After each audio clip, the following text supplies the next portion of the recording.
Are you doing the right things to sell your music in 2020? Or is your strategy leaving you broke? Does it seem like nothing's working? That's what we're going to be looking at in this episode of the New Music Industry Podcast.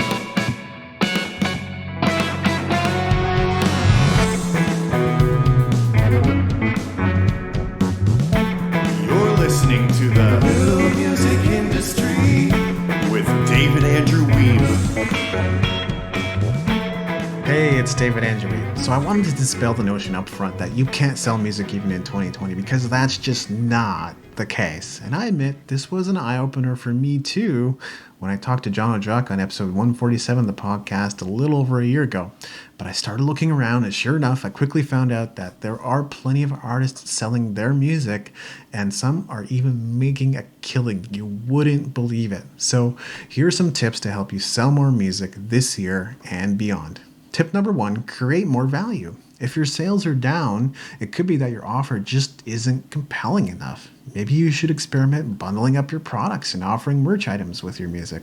Or maybe there are bonuses you could include your fans would love. You know your fans better than I do, and you've also got access to them through email and social media. So if you don't know, ask. If the same old thing isn't working, and it's starting to grow stale, then maybe freshen up your funnel and double check to make sure it's insane value, because that's what people are going to buy. Get your friends and family to look at it and get direct feedback from them. And by direct feedback, I mean go and meet them in person, log them into your website, and observe them as they look at your offer. I know that's a little harder to do with the lockdown and everything, but think outside the box. You can still make this happen. Tip number 2, ask yourself who you know that's already selling lots of music and find out what they're doing. Is there someone in your social circle making a killing from their music? Set aside your pride and go and ask them what they're doing. And don't just go, oh, that sounds like so much work. I would never do that. Once they tell you what they're up to, that's just a cop-out. Start modeling what they're doing and track the results intentionally.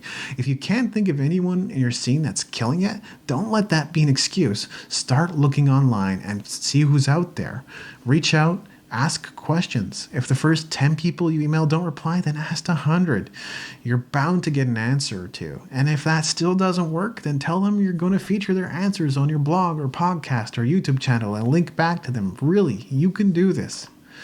Tip number 3, make more offers. The temptation is to promote the same offers over and over in hopes that this will somehow lead to more sales. But if it's not working, just stop the insanity cycle and start over. Like I said earlier, you should consider refreshing your offers too. But the other thing you might want to consider is making more offers. Stop trying to boost the same tired offers you've been hawking for months and years and start creating new ones.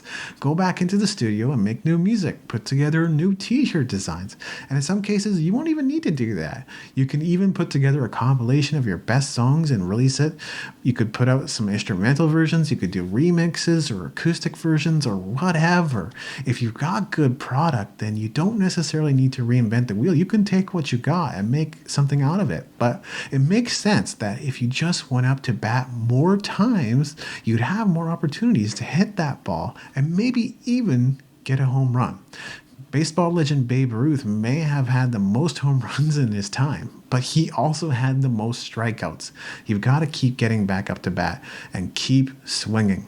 Tip number 4, be more intentional about your call to actions. It seems so obvious, but to be honest, artists miss this all the time because they don't naturally think about the purpose of their communication, like ever, even when they're emailing people. So when posting to Instagram, it's for engagement. When posting to Facebook, it's for engagement. When publishing a new blog post, it's for engagement. No wonder you're not getting anything with your sales. You're not communicating in a way that's engaging anybody, let alone selling them on something.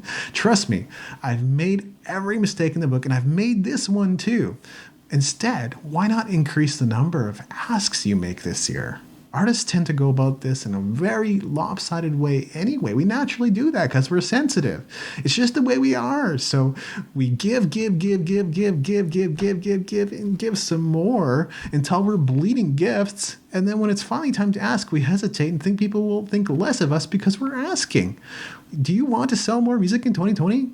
I challenge you to make more asks of your fans. After all, Gary Vee's formula is jab, jab, jab, right hook, or give, give, give, ask. Not give to the power of 80 and then sheepishly, do you want this? Reap what you sow, but don't forget there's a harvest waiting to be reaped. So here's the summary. Tip number 1, create more value. Refresh your offers and make sure the first thing your fans and especially your prospects see are irresistible, insane value offers. Tip number 2, ask yourself who you know that's killing it with sales.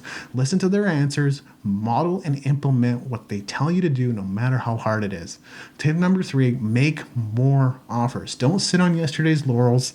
Begin doing more with your music and merch and experiment with different bundling strategies. Tip number 4, be more intentional about asking for the sale. Ask more than you've ever asked in the past, and your give to ask ratio will probably finally be in proper balance. Hey, don't forget, right now you can get the Music Entrepreneur Code and 2 bonuses for just $5. It's ridiculous. It's insane value, but this offer expires September 30th. So go to musicentrepreneurhq.com/code now to get your copy.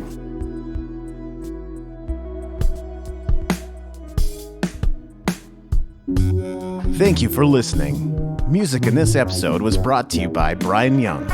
Wherever you're listening to this right now, please consider leaving a 5-star review and comment to help us get the word out about the podcast.